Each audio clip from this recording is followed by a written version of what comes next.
my creative friends, this is Heather North from heatherscreativeblessings.com, and today I wanted to show you how I created this embossed embossing paste branch. I learned this technique from Debbie Hughes at an online card class I took. I think it was called Holiday Card Workshop 2013. I'll have the links on my blog post to the class that I took. I just thought this was so cool, and I've been wanting to do it since I took the class, but it has taken me this long to do it. For this card, I used the leafy branch from Savvy Dies, and I just cut this branch out of cardstock and used the negative that was left as a stencil. But for my card, or for my sample today, I'm just going to take a regular stencil, because this seemed to be too much like what I learned in class. I don't want to just do exactly what Debbie did. You can take the class and see how she created hers. So I'm just going to take, this is Falling Snow from Simon Says Stamp. And if you've never worked with stencils or embossing paste, it's kind of just a fun little tool to add to your tool bag. This is brand new. I still see little bits of plastic stuck in there, so I'm just going to poke them out. And one of the things I like to do is to just take some repositionable adhesive and adhere my cardstock down so it doesn't shift and move when I'm using the embossing paste, and then take masking tape or post-it note. This is actually some post-it tape I got from, I don't know, Staples or Office Depot, and I'm just going to tape the stencil to my work surface so that it doesn't shift and move on me.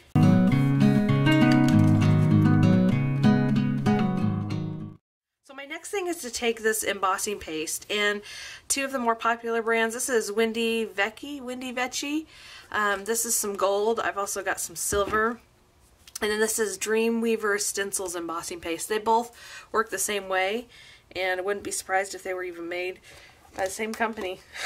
Probably not, but they work the same way. It's kind of like frosting. That's the consistency. And you want to keep them covered because it will dry out. And to spread it, what I do is I just get some of that embossing paste on the back side of my spatula. This is just from the cake decorating part of my local craft store, but they do make special things you can use. I just figure, use what I've got, right? And you're just basically going to spread it on. You can leave it kind of bumpy and textured if you want that look, to add just a little more texture, kind of like that, or you can wipe it clean and smooth. This is going to be really textured, so I might as well just add all the texture I can here. Okay, and then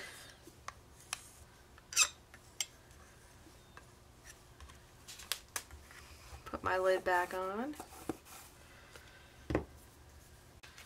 To clean your stencil or your spatula, you can just run it under some warm water in your sink.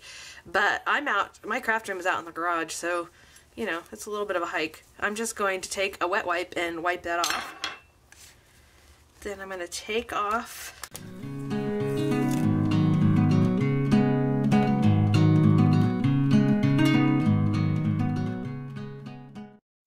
this is the fun part where I reveal what's underneath. Just lift it up, and there, I've got Falling Snow. Isn't this a pretty stencil? I love that. You can scrape this off of here and put it into your jar with your embossing paste, but I'm going to move on for your sake. The embossing paste stays wet for a while, so you have plenty of time to do this. You're going to take, especially if you live here in the Pacific Northwest where it's always wet and humid, take your embossing powder. I'm just using some silver embossing powder, and sprinkle it over your card. Now, if you don't want embossing powder to stick onto your background, if you want it to just stick only to your embossing paste, it would be smart to run your embossing buddy over the cardstock before you add your embossing paste. I forgot to do that, but it's okay. It's going to be extra glittery and pretty. You can also, if you have extra that you want to get off, you can just use a soft brush and brush it off. I'm not going to worry about it too much because I think it will just add to that sparkling night sky look.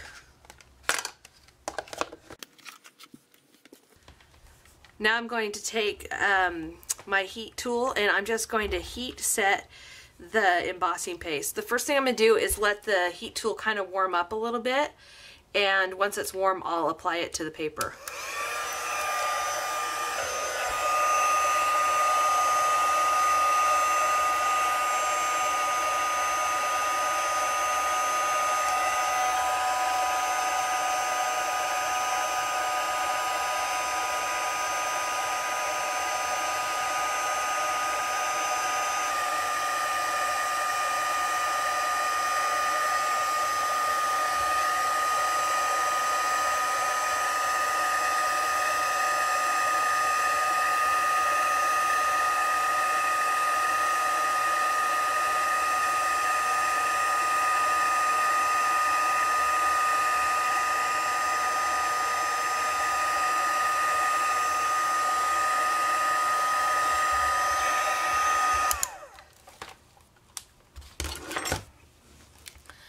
I know it's hard to see with the lights here. Let me see if I do that. Okay, you can kind of see that where it has been heated up, it is more sparkly and silvery. It kind of bubbles, and then here it is with just the dry powder.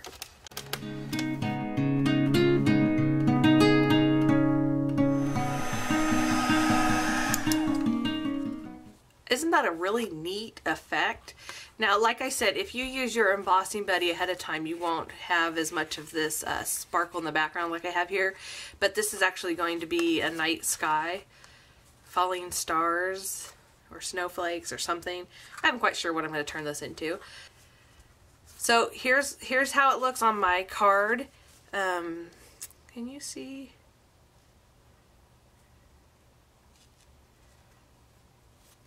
It's just a really fun, cool way to use embossing paste if you have any. Try different colors, try different embossing powders. You can turn your embossing powder any color you want. I think just using, embossing paste any color you want using embossing powder. So thank you, Debbie, for this really cool idea. To finish off my card, I put little snowflakes. These are snowflake stickers with rhinestones in the center, and I just drew a little string down. This is a wooden birdie. I would love to find this. If you know where to find these little birdies, let me know in the comment section, because this was sent to me as part of a little prize package, and I just love her. I colored her with a Copic, I think it was R29. Again, on my blog I'll have all the details. This was embossed with just Versamark and that same embossing powder. So my card itself has just several different colors of gray and silver. I'm entering this into the Merry Monday challenge, so if you're watching this today, and it's still the last week in March, head on over to the blog and enter it for yourself in the challenge.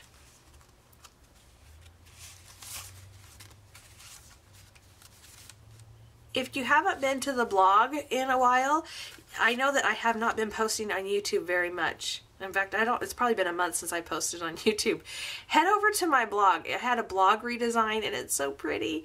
And I've also been working a lot in my stamp room, working on different design team projects, and I've been working on actually cleaning out my stamp room and reorganizing it and trying to make it work better for stamping. When I started it down here, like I said, my hobby room is in our garage and I share half of it with my husband, and I started it and designed it for scrapbooking.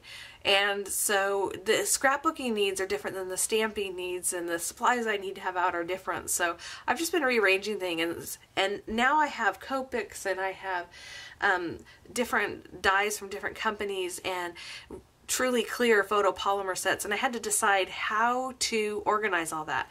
So I've been organizing, purging, cleaning, and in the process, like a little squirrel that gets distracted, I'll find something like this left over and I just have to make it into a card.